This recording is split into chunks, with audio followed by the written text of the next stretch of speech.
तर हे बघा, अशा पद्धतीने आपण झटका मशीनची फिटिंग कशा पद्धतीने करायची आहे हे आज बघणार आहोत। संपूर्ण व्हिडिओ आपण बघणार आहोत। व्हिडिओ संपूर्ण बघा मित्रांनो। तर अशा पद्धतीने ही झटका मशीनची मशीन आहे। इथं आपल्याला बॅटरी चार्जिंग हे आपल्याला इथं दाखवत आहे। ही आपली बॅटरी आहे, ही 12 व्होल्टची बॅटरी आहे। 1240 एम्पियर अशा पद्धतीची 1 वर्षाची गॅरंटी आहे या बॅटरीची। तर त्यासाठी आपल्याला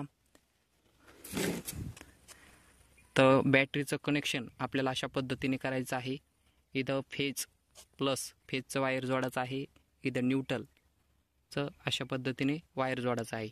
इथं लाल वायर आणि इथं काळा वायर अशा पद्धतीने जोडून हे इथं खाली बॅटरी नाव लिहिलेलं आहे। हे बॅटरीला हे असं कनेक्शन, हे बघा इथं बॅटरी। तर अशा पद्धतीने हे वायर इथं जोडायचं आहे आणि सोलर पॅनलचं वायर इथं जोडायचं आहे आपल्याला।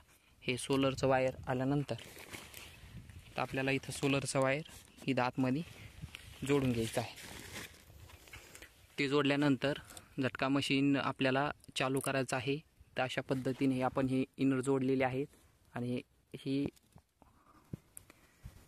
वायर आपण झटका मशीनची वायर इथं फेज घेतलेला आहे। पाठीमागच्या साईडला या मशीनच्या साईडला फेजचं वायर आहे। तर तुम्हाला ते मी दाखवत। तर अशा पद्धतीने हे फेजचं वायर आपल्याला इकडं जी तार लावलेली आहे झटका मशीनची, हे फेजचं वायर आपल्याला तिथं लावायचं आहे। आणि इकडं ही अर्थिंगचं वायर आहे, ही अर्थिंगचं वायर इथून घ्यायचं आहे आपल्याला। तर अशा पद्धतीने आपण इथं अर्थिंग केलेली आहे। तुम्हाला पण हे वायर जमिनीत जाऊन द्यायचं आहे आणि अशा पद्धतीने ही अर्थिंग आपल्याला करायची आहे। अशा पद्धतीनेच जोडल्यानंतर हे फेजचं वायर अशा पद्धतीने जोडून घ्यायचं आहे। त्यानंतर मशीन आपल्याला ऑन करून घ्यायचं आहे। तर हे ऑफ आहे, तर ऑन मशीन करायचं आहे। ऑन झाल्यानंतर अशा प्रकारे आवाज येईल। जर वायर टच झालेला असेल तर आपल्याला अलारामसुद्धा देण्यात येणार आहे।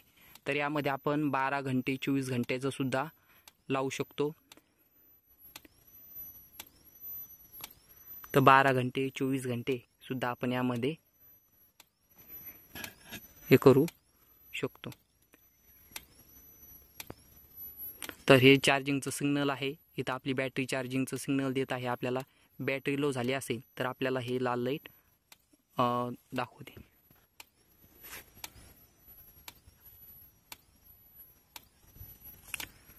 तर अशा पद्धतीने हे झटका मशीनचे आपण हे वायर अशा पद्धतीने 20-20 फुटावर पोल आपण 20-20 फुटावर पोल अशा पद्धतीने आपण लावलेले आहेत।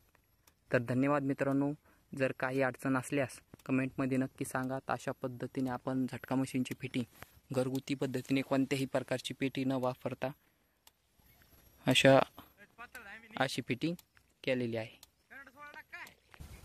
तर अशा पद्धतीने आपण झटका मशीनचं इन्स्टॉलेशन केलेलं आहे। ही महत्त्वपूर्ण माहिती होती मित्रांनो। असेच महत्त्वपूर्ण व्हिडिओ आपल्या चॅनलवर येत असतात। धन्यवाद।